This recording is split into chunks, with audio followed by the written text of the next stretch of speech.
할렐루야. 오늘도 새날을 주신 하나님을 찬양합니다. 오늘도 주님과 동행하며 복된 이 하루를 보내시기 바랍니다. 자, 오늘은 창세기 18장 1절에서 15절까지 말씀을 보겠는데요.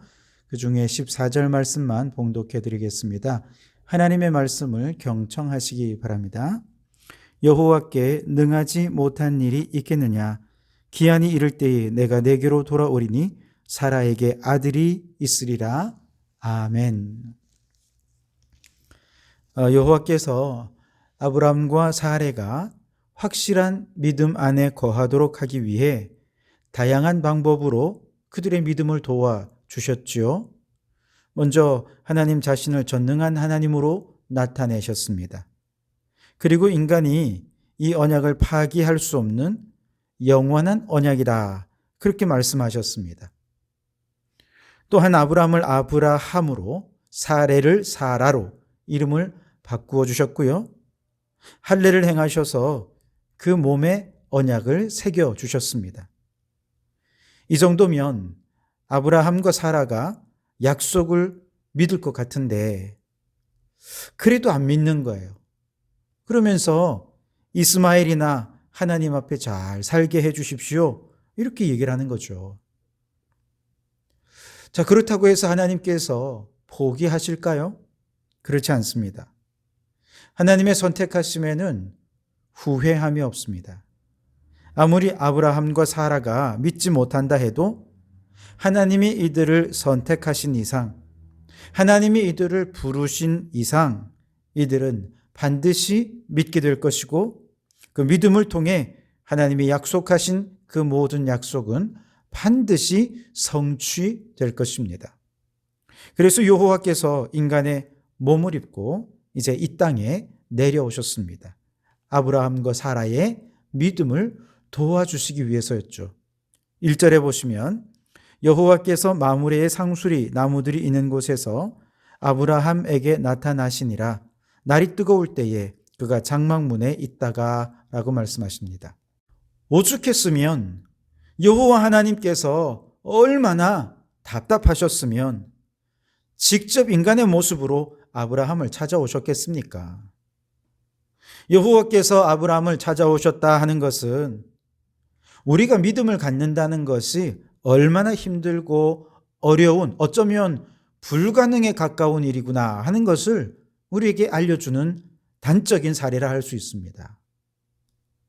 믿음의 조상 아브라함에게도 하나님의 약속을 믿는 것이 이렇게 힘들었다면 오늘 우리는 두말할 나위가 없겠죠. 심지어 모든 것을 버리고 약속을 따라 가나안에 들어온 아브라함임에도 불구하고 정작 그 약속을 이루기 위해 하나님이 행하시려는 하나님의 방법은 믿지를 못하는 것입니다. 왜냐하면 99세가 된 아브라함에게서 89세인 사라에게서 어떻게 아이를 낳겠습니까? 이것은 우리가 일상적으로 경험하는 이성이나 감각적인 경험과 딱 맞아떨어지는 합리적인 게 결코 아니잖아요. 혹은 누구나 쉽게 따를 수 있고 적용할 수 있는 관습이나 문화가 아니거든요. 오히려 이러한 하나님의 약속을 믿는 것은 기존의 이성이나 경험이 깨뜨려져야만 가능한 일인 것입니다. 생각을 해보십시오. 하나님이 인간의 몸을 입고 아기 예수로 이 땅에 오셨다는 게 이해가 되십니까? 그것도 동정녀의 몸에서 탄생하셨대요. 이해가 안 되죠. 이성적으로는, 상식적으로는 불가능한 일입니다. 인간이 되셨는데 그분은 또 죄가 없으시대요. 2000년 전 한 사람의 십자가의 죽음이 오늘 내 죄를 사하는 대속의 죽음이었다고 말합니다. 그분이 부활하셨는데 그 부활이 내게 영생의 축복으로 주어졌다는 것, 여러분, 이 어느 하나 평범하고 합리적이고 이성적인 가르침이 성경에는 없어요. 기존의 관습권 문화에서 받아들여질 수 있는 거 없습니다. 그러니 이 예수의 복음이 내게 믿어졌다, 이건 기적 같은 일이죠.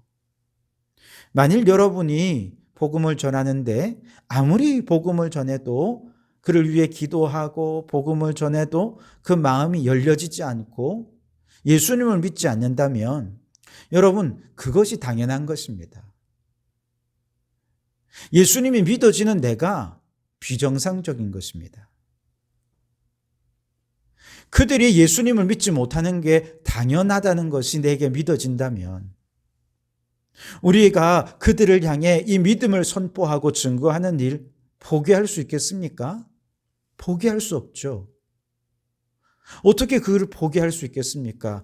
어렵기 때문에, 당연하지 않기 때문에 그들은 받아들일 수 없는 것이고, 그럼에도 불구하고 이것이 진리이기 때문에 우리는 이 복음을 전하는 것이지요. 마찬가지로 하나님께서도 아무리 다양한 방법으로 아브라함에게 하나님의 약속을 믿도록 노력하셨지만 그 약속을 믿지 못하고 인간적으로 이해할 수 있는 저 이스마엘을 통해 후사를 이어가려는 아브라함을 하나님은 그걸 당연하게 여기셨어요. 그리고 그럼에도 불구하고 결코 포기하지 않으셨습니다. 믿지 못하는 게 당연하니까 믿을 때까지 포기하지 않고 약속을 들려주기 위해 여호와께서 인간의 몸을 입고 아브라함을 직접 찾아오셨던 것이죠. 여기에 결코 포기하지 않는 하나님의 은혜와 사랑이 있는 것입니다. 여러분, 예수님을 믿으시죠? 이 불가능한 일이 여러분에게 일어난 것은 엄청난 기적입니다. 그런데 그 기적이 어떻게 내게 일어날 수 있었을까?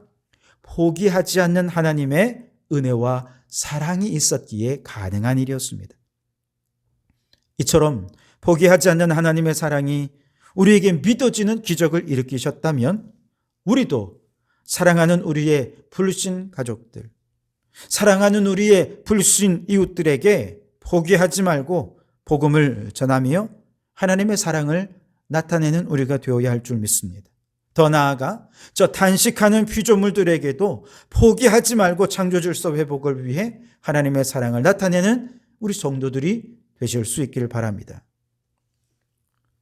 자, 여호와께서 아브라함을 찾아오셨습니다. 하지만 아브라함은 그가 여호와인 줄 몰랐어요. 그저 지나가는 나그네인 것을 알고 그저 그 나그네를 대접하고자 하는 마음으로 장막에 모셔 잘 대접했습니다. 마실 것을 내어오고 급히 요리를 해서 정성껏 대접했습니다.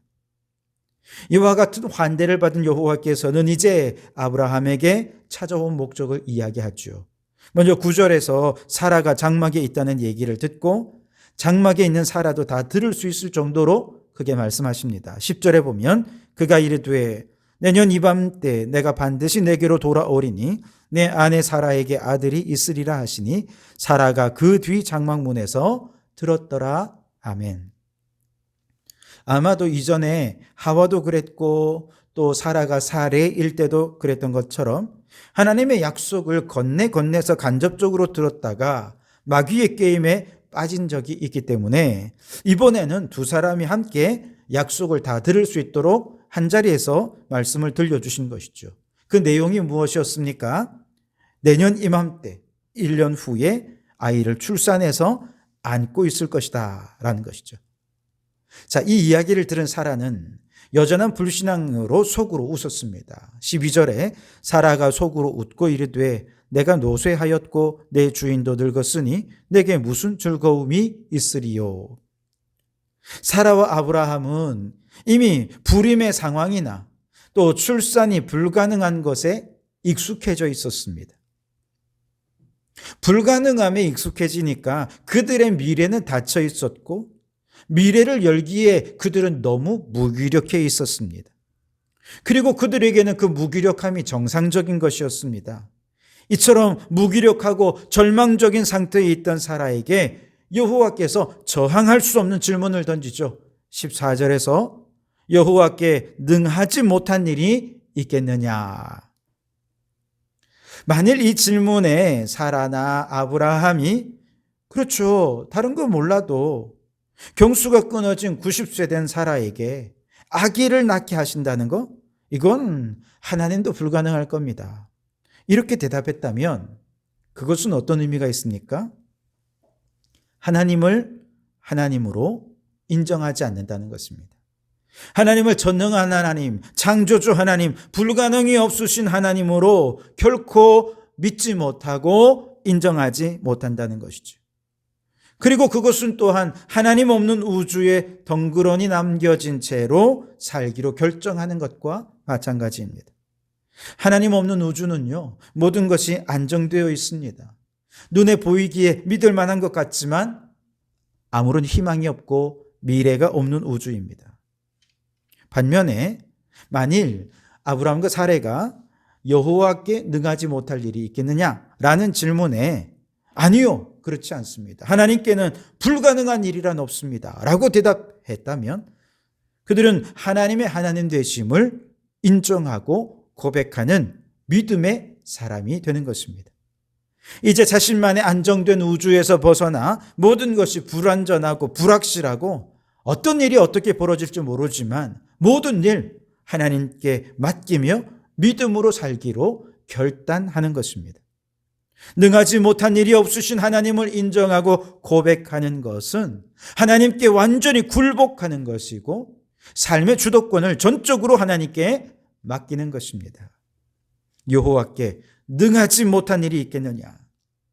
이 질문은 역사상 이스라엘 백성들이 무기력함과 불신앙에 익숙해져 있을 때면 어김없이 들려지는 질문이었습니다.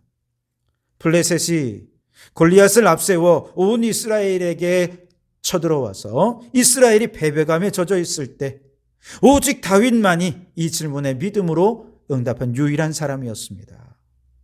이스라엘 백성들이 바벨론의 포로로 끌려갔을 때에도 그들은 이 질문에 직면해야 했고 에스겔, 다니엘, 에스더, 느헤미야, 스룹바벨 같은 선지자들이 믿음으로 응답했습니다. 마가복음 10장에는 재물이 많은 사람은 하나님 나라에 들어가는 것이 마치 낙타가 바늘귀로 나가는 것보다 어렵다라고 말씀하셨어요. 그러자 이 말씀을 들은 제자들이 놀라면서 서로 말하기를 그러면 누가 구원을 얻을 수 있을까? 그때 예수님께서 말씀하십니다. 사람으로는 할 수 없으되 하나님으로서는 다 하실 수 있느니라. 불가능에 익숙해진 사람들은 대답하지 못해요.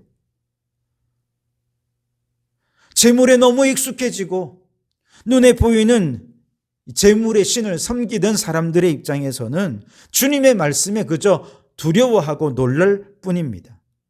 그러나 믿음의 사람들은 하나님은 재물 없어도 얼마든지 하나님의 일을 행하실 수 있노라고, 하나님의 백성들을 천국으로 이끄실 수 있노라고 믿음으로 응답하며 전적으로 하나님을 의지하며 살았던 것이죠. 여러분, 오늘날 사람들은 말합니다. 하나님은 못 믿겠지만 눈에 보이는 과학과 기술을 믿을 수 있을 것 같아. 그렇게 생각하며 오늘날 이 세상은 불신앙이 익숙해진 시대가 되었습니다. 하나님 없는 무신론이 당연하게 여겨지는 시대입니다. 바로 이 시대를 살아가는 성도들에게도 동일한 질문이 주어지죠. 여호와께 능하지 못한 일이 있겠느냐? 여러분은 이 질문에 어떻게 대답하며 어떤 믿음의 결단으로 살아가고 계십니까? 바라기는 여러분 모두가 불신앙과 무신론에 익숙해진 세상 속에서 우리 성도들만은 세상을 거슬러서 하나님의 하나님 되심을 인정하고 전적으로 하나님만 의지해서 믿음으로 살아가는 성도들이 되시기를 주님의 이름으로 축원합니다. 기도하겠습니다. 아브라함을 찾아가신 하나님은 하나님의 포기하지 않는 사랑이었습니다. 그 사랑이 오늘 우리에게도 예수 구원의 복음이 믿어지는 기적으로 나타난 줄 믿고 감사합니다. 그러니 우리도 포기하지 않고 주님의 그 사랑을 불신자들에게 나타내며 복음 전파자로 살게 해 주시옵소서.